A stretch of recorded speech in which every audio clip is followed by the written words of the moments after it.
Судиите од почетокот на случајот беа пристрасни. Имам дете, морам да се грижам за него, порача обвинетата екс-министерка за внатрешни со солзи во очите додека ги даваше завршните зборови за набавката на блиндираниот Мерцедес.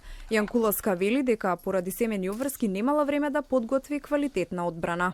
Оваа постапка се води во исклучителни околности за мене.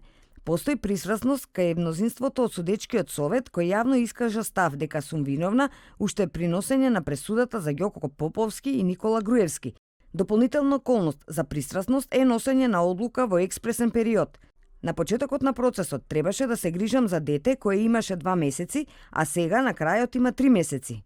Во завршните зборови обвинителката Фатиме Фетај побара Јанкуловска да биде прогласена за виновна. Според неа, одбраната не успеала да докаже дека јавната набавка била спроведена законски, а исказите на сведоците се сведувале на тоа дека автомобилите биле стари па морале да се заменат со нови, но не и како бил спроведен тендерот. Обвинетата Јанкуловска со умисла го поттикнала веќе осудениот Ѓоко Поповски незаконски да ја спроведе јавната набавка со фаворизирање на една фирма, Мак Аутостар. Предлагаме судот да ги земе како отежнувачка околност степенот на одговорност, а како олеснителна околност семејната состојба.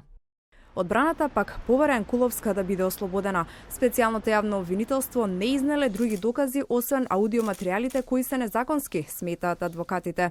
СЈО пристапуваше селективно во однос на аудиоматеријалите.